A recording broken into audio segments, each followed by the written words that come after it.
दोस्तों, अगर मैं आपसे कहूँ कि डॉलर की वैल्यू और इंडियन रुपीस की वैल्यू इक्वल हो गई है, तो आपके दिमाग में सबसे पहले क्या ख्याल आएगा?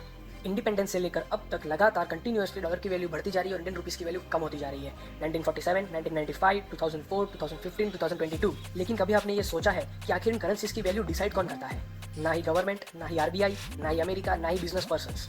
देखा जाए तो रियलिटी में इन करेंसीज की वैल्यू हम कॉमन सिटीजन से डिसाइड करते हैं। जी हाँ, आपने सही सुना। किसी भी चीज़ की प्राइस उस प्रोडक्ट की डिमांड और सप्लाई पे डिपेंड करती है। जितनी ज़्यादा डिमांड होगी, अगर उसके कंपैरिजन में सप्लाई कम है, तो उस प्रोडक्ट की प्राइस फ्यूचर में बढ़ने वाली है। उसी तरह अगर फॉरेन एक्सचेंज रिजर्व्स हमारे पास कम है, लेकिन हमारे पास उसकी डिमांड ज़्यादा है, तो प्रोबेबली चांसेस है कि फ्यूचर में हमारी करेंसी की वैल्यू डिक्लाइन होने वाली है। इंडिया एक डेवलपिंग नेशन है और इंडिया हमेशा से इंपोर्ट पे ज़्यादा फोकस करता रहा है। हम जितना ज़्यादा इंपोर्ट करते हैं, उतनी हमारी करेंसी और हमारे पास जो रिजर्व्स हैं वो बाहर हमें पेमेंट के तौर पे करने पड़ते हैं, जिसकी वजह से फॉरेन मार्केट में इंडियन रुपीस की वैल्यू और सप्लाई बढ़ जाती है और वैल्यू घट जाती है। पिछले साल 2021 में हमने पूरे साल में टोटल 37 बिलियन डॉलर्स का एक्सपोर्ट किया है और उसके कंपैरिजन में 60 बिलियन डॉलर्स का हमने टोटल इंपोर्ट किया है। बीच में जो 23 बिलियन डॉलर्स का गैप, उस रीजन की वजह से इस साल हमें रुपीस में डिक्लाइन देखने को मिल रहा है।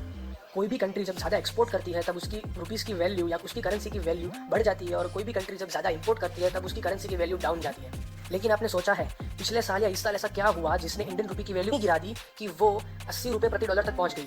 मार्केट में अभी ये न्यूज़ आ रही है कि ग्लोबल रिसेशन आने के चांसेस है, जिसकी वजह से फॉरेन इन्वेस्टमेंट्स और इन्वेस्टर्स जिन्होंने भी इंडियन मार्केट में पैसे लगाए थे, पैसे इन्वेस्ट किए थे, वो सब धीरे धीरे अपनी इन्वेस्टमेंट वापस ले रहे हैं, जिसकी वजह से इंडियन करेंसी की सप्लाई फॉरेन मार्केट में बढ़ गई है और इंडियन करेंसी की वैल्यू नीचे जाती जा रही है। और तो और यूक्रेन और रशिया के वॉर की वजह से क्रूड ऑयल की प्राइसेस कंटिन्यूअसली पीक तक पहुंच रही है, जिसकी वजह से हमें पहले जो क्रूड ऑयल सस्ते दामों पर मिलता था, उसी क्रूड ऑयल को खरीदने के लिए हमें अभी ज़्यादा पेमेंट करनी पड़ रही है और ज़्यादा फॉरेन एक्सचेंज रिजर्व्स हमें बाहर भेजने पड़ रहे हैं, जिसकी वजह से हमारी इंडियन करेंसी की जो वैल्यू है वो वीक होती जा रही है।